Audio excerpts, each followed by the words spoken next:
Biafra must exist. It's our right to make sure it happens. Nigeria division is inevitable. This video where I want play right now, and video will expose a lot of things where won't happen for our country, Nigeria, because it is certain now that Nigeria is about to divide right now. So I'm not going to just talk much. Watch this video from the start to the end. Make sure say share this video to everyone on every social media platform. This video is very, very important. Share this video so that all Biafrans go see what won't happen right now in no distant time now. Nigeria go divide and everybody now go just they talk about their own particular nation. So share this video now so that everybody and watch this video from the start to the end. This video have exposed a lot of things. And also listening to Waiting Mazen and the Carlo at the ending of this video is very, very important. Everything we in talk they happen right now. Finally, a US mayor has warned that Nigerians breakup is inevitable. And not just inevitable, according to him, he said that it is the right thing to be done before God and before man. In fact, according to him, he said, Biafra, Nigerians breakup likely inevitable and just. Ex-US Mayor Mike Arnold. He made this statement while addressing some US congressmen on the 25th day of April 2026. Now, we are going to look into this news to know why this US mayor is telling the congressmen that Nigerians breakup is inevitable, and not just inevitable, that it is just. Well, before we get into this news, for the past 2 days, a lot of things has been going on in Nigeria, and I'm very sure some of you may be wondering why I've not been posting. Well, I was seeing everything that was happening in Nigeria, but you know that part of the Bible that says, whoever finds a wife findeth good thing from the Lord and obtaineth favor from the Lord. Oh yes, I have joined in that lane because I have found good thing and I have obtained favor from the Lord. Oh yes, my wedding happened a couple of days ago, and I want to, urge you to help me to thank God. God has done a wonderful thing in my life and in the life of my family. So we praise God. Now, to this news, let us look at this news and know why this US congressman is saying this. Now, according to him, he said, a former mayor in the United States, Mike Arnold, has said the breakup of Nigeria is likely inevitable and just. Okay, let's see other things. Okay, Arnold, known for being sympathetic to the Biafran struggle, made the statement in a presentation to members of the US Congress. Okay, in the presentation titled Nigeria at the Crossroads, the Case for Action, Arnold, who is also founder and chairman of African Arise International, Nigeria and Africa Arise USA, claimed the British colonial masters never planned for Nigeria to succeed. Mike Arnold is saying that the British colonial masters never planned, never wished that Nigeria will succeed. No me talk amo. You heard it from him. Let's look down and know why he said so. Outlining what must happen for Nigeria to emerge from the crossroads on a path of peace and development, Arnold advocated what he described as a free choosing constitutional future determined through referendum by the Nigerian people. So Mike Arnold is saying that no, the British didn't plan for Nigeria to succeed. However, he said the best way to go about it right now, as Nigeria is right now, is what? Through freely choosing constitutional future determined through referendum by the Nigerian people, that the Nigerian people have to come together and decide if they want to be together or not. You get that, right? Okay, let's go further. Okay, like so many other British colonial contraptions designed to fail, separation is likely inevitable and just. Analytical characterization drawing on the colonial era orchestration of Nigerian federal structure, the Biafran independence question, the 1999 constitutional imposition, and the persistent structural northern political dominance documented throughout this briefing. So this Mike Arnold took time to list some of the things that is going wrong in Nigeria. First, he said about the Biafran independence. He talked about the 1999 constitution, and he talked about the structural northern political dominance. Northern political dominance, that the northerners, dominate more in the political structure of Nigeria. These, he listed, are the problems Nigerians are going through today, or Nigeria is going through today, or what he described as some of the things that need to be addressed in Nigeria. Okay, let's go quickly. Okay. Historical parallels to British colonial partitions that ultimately failed or required substantial restructuring include Indian-Pakistan 1947, Sudan-South Sudan 2011, the dissolution of British Somaliland and Cyprus.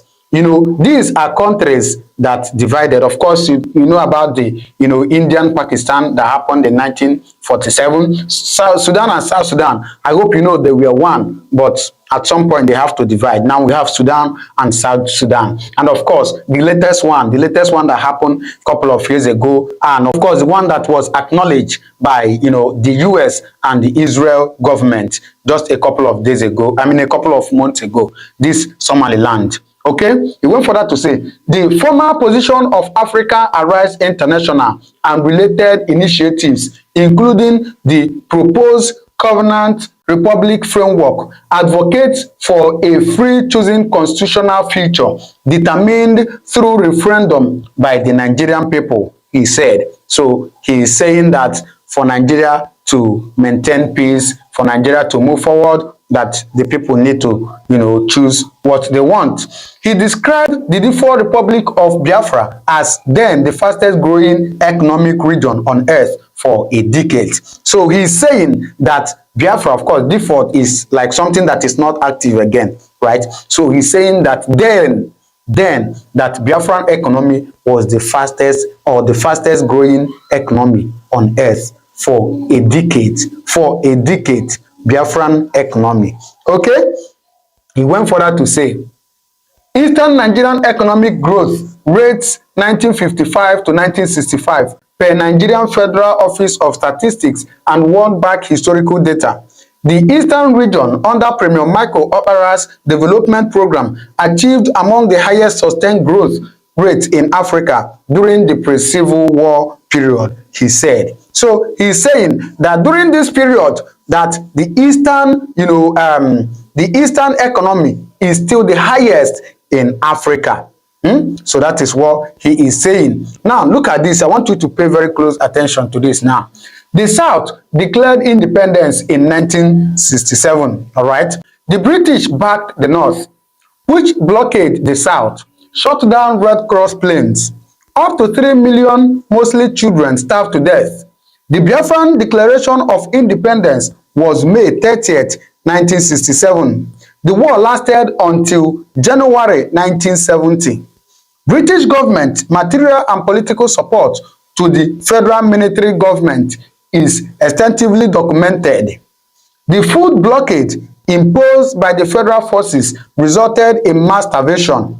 Casualty estimated range from 1 million to 5 million, overwhelming from starvation among Igbo civilians, with children disproportionately affected.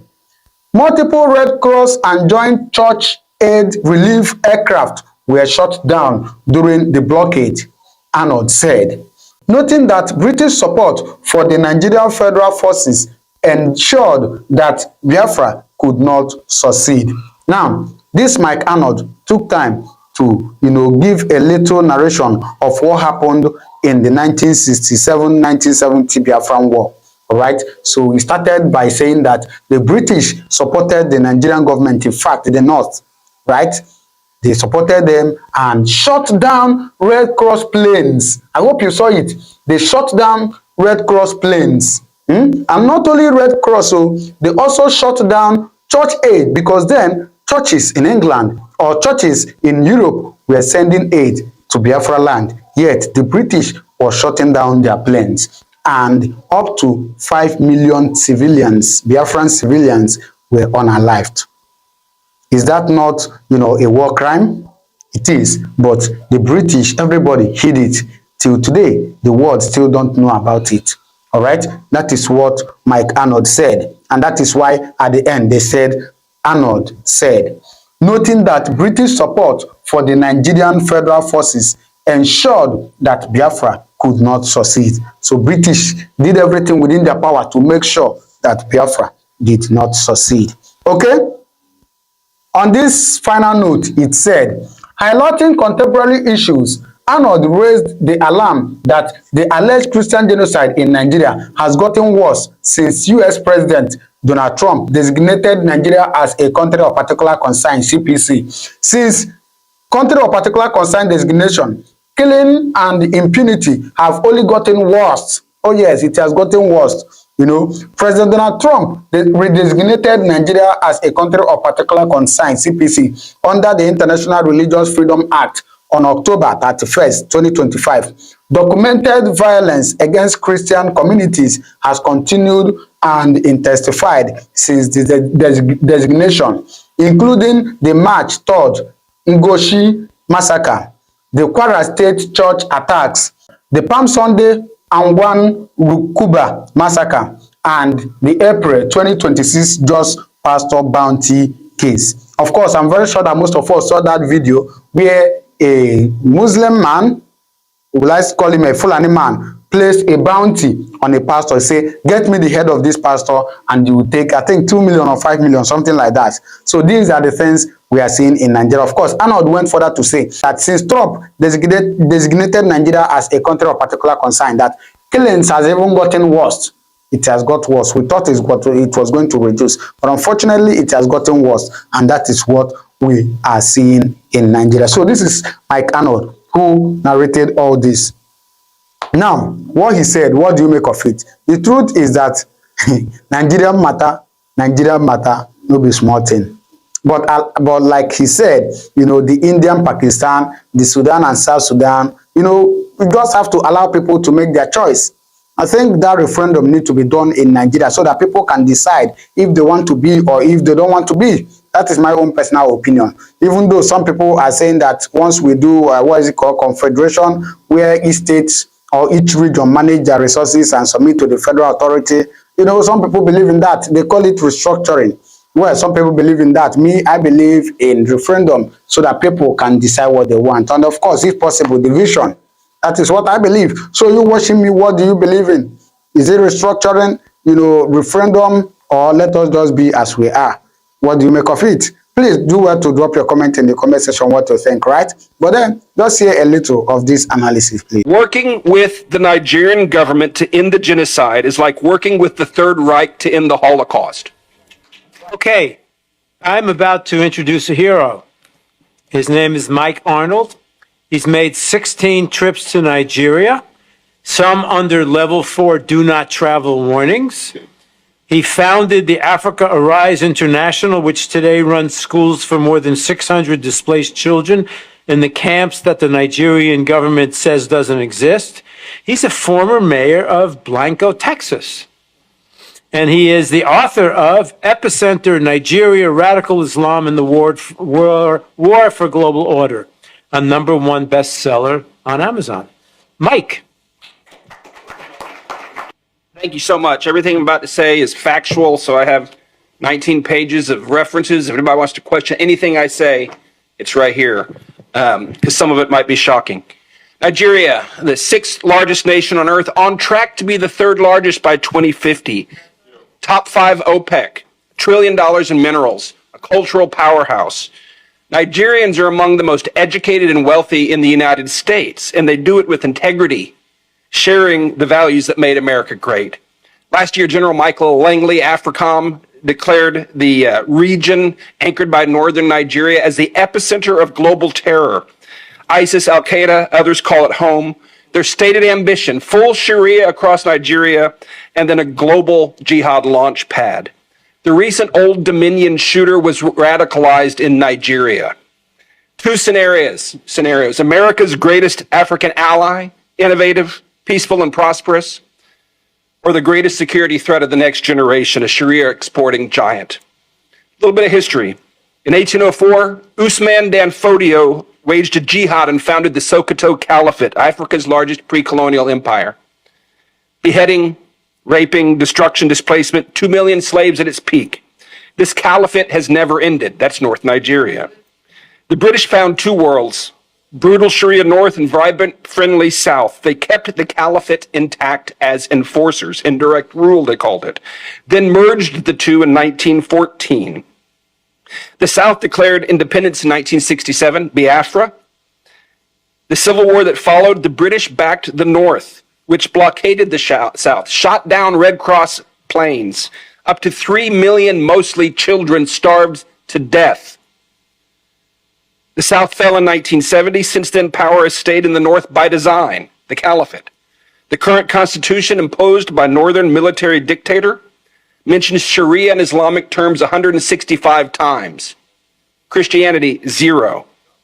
At least $9 billion a year in blood minerals are looted mainly by China, paying jihadis and corrupting military and political officials. It was President Goodluck Jonathan in his living room that leaned in and informed me about that. I know a lot of people there. I've been there a lot. Most of this is firsthand. Some key people that have been involved in this. Barack Obama unleashed the current genocide. In 2010, my first trip, Nigeria had an accidental Christian president, Goodluck Jonathan. Booming economy, only nation on earth where radical Islam was being pushed back. No slaughter, hardly any displaced people, just from random stuff. Northern warlord challenged Muhammadu Buhari, publicly called for Sharia law across Nigeria and globally. Boko Haram chose him to mediate with the government. Tinubu helped get him in office, the current president. David Axelrod was his campaign advisor. Obama blocked U.S. counterterrorism support to Jonathan, blocked other nations from helping. Jihadists flooded in from North Africa, villages massacred, millions displaced, raped, enslaved, kidnapped, churches burned. Buhari ran on ending the insecurity. It only got worse. Another person, the Sultan of Sokoto. He's like Pope and King to 108 million Muslims. Dan Fodio's 20th generation successor. He was a Nigerian general deployed to Pakistan and Afghanistan during the War on Terror when we captured Nigerian fighters alongside Al-Qaeda and the Taliban. He returned and assumed the throne in 2006, and international terror tactics and organizations appeared soon after. He has never decreed an end to the killing or mineral looting in his domain, but he's called social media a terror organization. In 2025, he publicly supported the push for Sharia in traditionally Christian southern states. President Bola Tinubu, if that's his real name. In 1993, he forfeited $460,000 to a federal court in Chicago and fled the United States. That was proceeds from a heroin trafficking ring, which, by the way, heroin funds 37% of jihad around the world. He has appointed a man to rewrite the national curriculum whose defining credential is the book, The Islamization of Knowledge, which explicitly calls for intellectual jihad to oust Western education from nursery schools up to universities. This is academic Boko Haram by definition. And this is the guy that Tinubu put in charge of the curriculum of 50 million African Nigerian children. His new defense chief called the terrorists prodigal sons who deserve rehabilitation. That's the defense chief. NSA Nuhu Ribadu personally called me on October 5th to be Nigeria's Jane Fonda. It is documented he armed Miyadi Allah, the Fulani militia chaired by the Sultan and named in HR 7457 for potential FDO organization. He has publicly called the terrorists brothers. Mossad Bulus, Trump's senior advisor for Africa and the Middle East, holds multiple citizenships, including Nigerian, lived in Lagos for decades. He parrots verbatim talking points of terror-linked northern imams. He is CEO of his family company, which currently profits from multi-billion-dollar no-bid contracts issued by the Tinubu administration, issued to his business partner. He sells the heavy equipment to build the no-bid billion-dollar, $13 billion in projects. This is Trump's senior advisor. He's also Tiffany Trump's father-in-law. Examples of ongoing failures and impunity. Ngoshe, Borno State, wiped out in the Gwoza massacre of 2014. The government recently assured refugees in Cameroon it was safe for them to return, paid them to return. Within weeks, on March 3rd, Boko Haram slaughtered dozens, more than 300 abducted into slavery, including the wife and daughter of a friend of mine. The military was largely AWOL. The attacks continue there. Deborah Samuel Yakubu, 2022, college student. After finals, she posted on WhatsApp, "Jesus is the greatest. He helped me pass my exams." The next day on campus, as professors and police watched, she was beaten, stoned, tires heaped on her, and burned alive, while students filmed selfies in front of the flames celebrating. The deputy imam of the National Mosque, who performed President Buhari's daughter's wedding, publicly justified the killing within 24 hours on his own Twitter account. No one was punished. Nnamdi Kanu, British Nigerian broadcaster from London, illegally abducted from Kenya, tried under a defunct law, now serving life in Sokoto prison for words spoken in Great Britain. Meanwhile, the northern imam just recently offered a 1 million naira bounty for the head of a pastor, then doubled it to taunt his critics. No charges, no condemnation from officials. I've been corresponding with the guy. He helped him get to a safe house, but he and his family are in danger and they need help. The Nigerian government goes to great expense to rehabilitate the killers, while millions of innocent displaced victims are denied, neglected, and dying. The narrative war. The farmer herder and climate change framing started in the Obama State Department. The original reference document was written by a career Sharia propagandist hired by George Soros. At least $10 million confirmed U.S. lobbying contracts are now running. Former Trump administration officials, Nigerian government lobbyists, northern imams, foreign agents, conflicted advisors, and now even Russian state television are among those working to shield this regime from accountability. The real narrative is this: Nigeria is in the throes of an Islamic conquest. Since 2009, they have slaughtered as many as 125,000 Christians and 60,000 Muslims. This is not simply a religious freedom issue. This is national and global security. The emergency: as many as 10 to 12 million, mostly youth, are now displaced. 50 to 60% chance of radicalization by 2030 without intervention. Most are denied by the government, who call them beggars and criminals. Without intervention, this could yield 5 to 6 million more jihadists over the next 5 to 6 years. Intervention is not hard. The international community has the money and the mandate to help if the displaced are simply recognized. In 2015, the UNHCR documented multiple displacement camps in Abuja. Today, they deny those camps exist. I have run schools in those same camps since 2020. They do exist. I affirm the cycle of violence is not inborn or inevitable. A lot of Americans write it off. Oh, that's just what they do. Yes, the children who saw their parents hacked to death often come to our schools wanting to go back and get revenge, but I can tell you, with an education, they gain character, hope, and vision, and they want to go back to rebuild. What must happen? Nigeria has long been strangled by radical Islamists, predatory extraction, globalist meddling, and institutional corruption. Working with the Nigerian government to end the genocide is like working with the Third Reich to end the Holocaust. They smile and spin as they wait for Trump to leave office. Since CPC designation, killing and impunity have only gotten worse. Sanctions will not work. Visa bans will not work. They're ideologues, and they'll just pivot east. Intentional denial of recognition and aid to displaced people, intentional denial of recognition and aid in this circumstance meets the legal standard of genocide. This is provable. Indict the Tinubu administration. Arrest them. They're guilty of genocide. And it's provable. Conduct a valid census and evidentiary briefing of the displaced. They are our witnesses to genocide and they need help. Investigate the Sultan of Sokoto as a terror sponsor. Circumstantial evidence demands it. We know where the militant camps are. Wipe them out. Bring the enablers to justice. Demand the release of Mazi Nnamdi Kanu and other prisoners of conscience. Offer asylum protection to them and others threatened by this regime. Ensure a free election in 2027. It can be done for the cost of a Tomahawk missile volley. Tinubu was declared the winner with less than 9 million votes in a nation of 230 million. A free election changes everything. Let the people vote on a new constitution and self-determination. Like so many other British colonial contraptions designed to fail, separation is likely inevitable, and it is just. The time is now. Nigeria is at a crossroads. It will become either a peaceful, prosperous ally or a massive launchpad for global jihad. There is no going back to the status quo. If the world turns away after this unprecedented scrutiny, the backlash will be bloody and absolute. The window is closing. We must call this what it is and intervene now, or the current genocide will grow and draw more innocent blood, not just there, but here in the United States. If you go there and negotiate any other thing apart from Biafra, you better not come back, because our people will be waiting for that very person.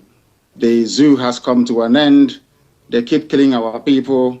And for how long are we going to allow this contraption concocted by Frederick Lugard to continue to waste the lives of innocent people? Now, let me stop you there. You said something that I'm interested in.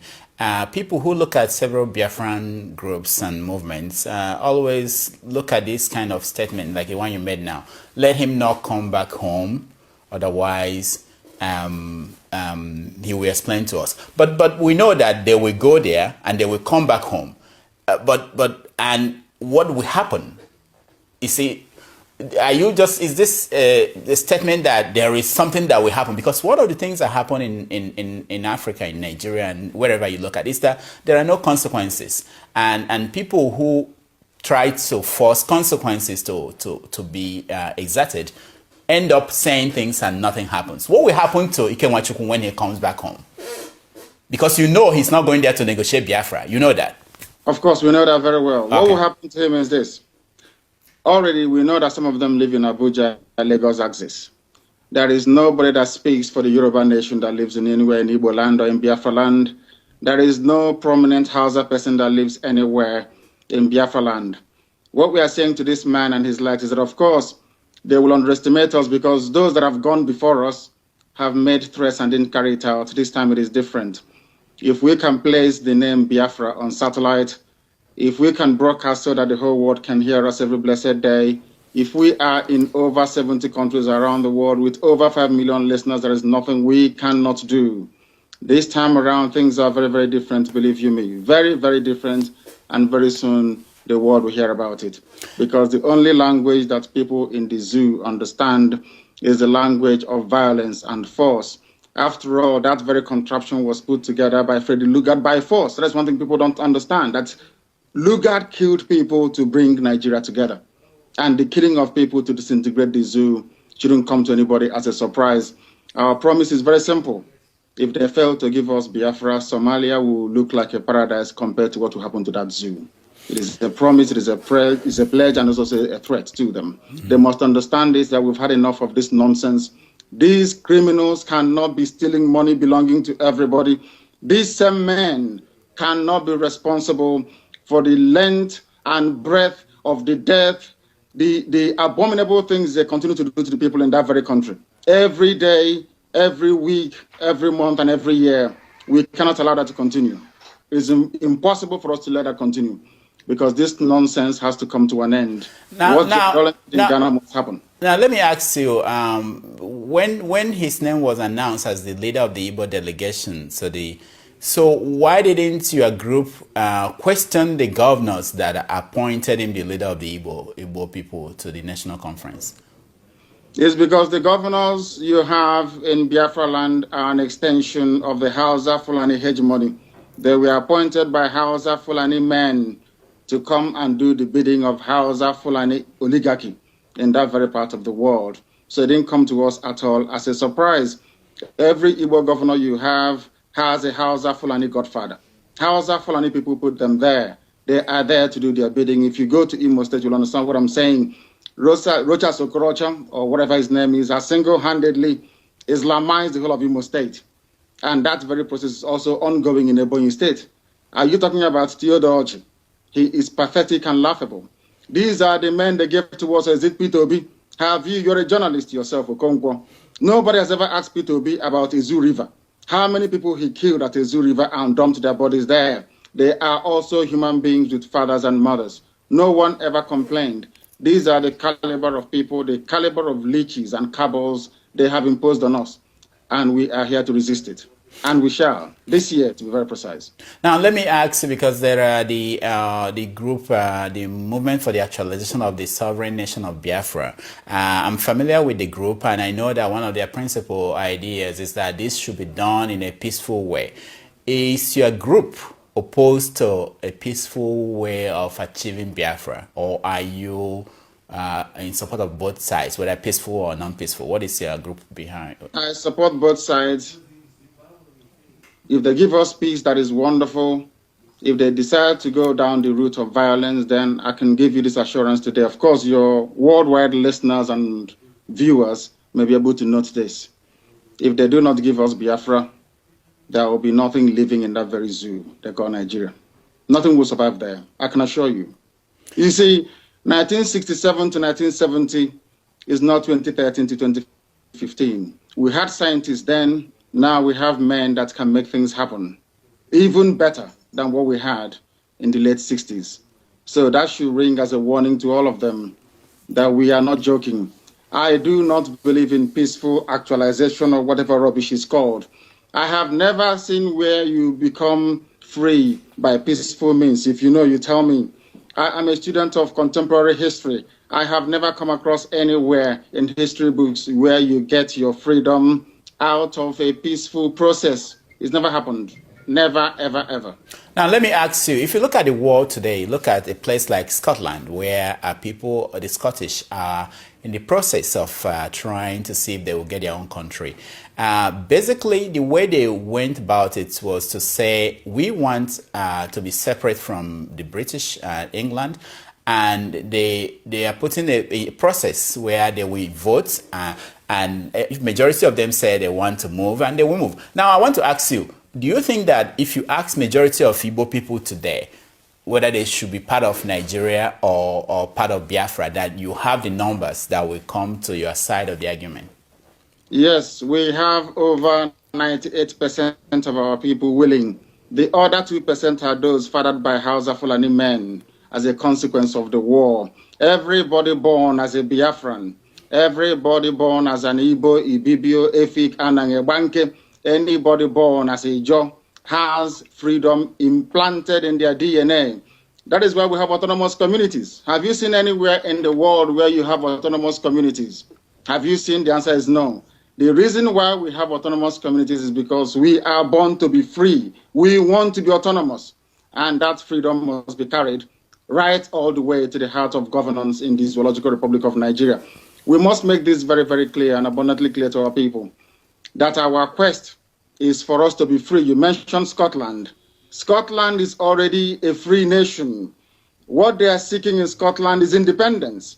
We are not free and we are not independent either. So that is why the same scenario doesn't apply at all. In Scotland, as a Scottish person, you have your own parliament. You can do whatever you like. You even have what is called tax-raising powers. You can raise taxes or you can lower them as you like. The Scottish Court of Sessions is in charge of the entire legal process in Scotland. Now, let me ask you. I know. Why don't your group push for that in a place like the National Conference that is going on now to get that kind of autonomy first, rather than now pushing for independence without whether Nigeria wants it or not?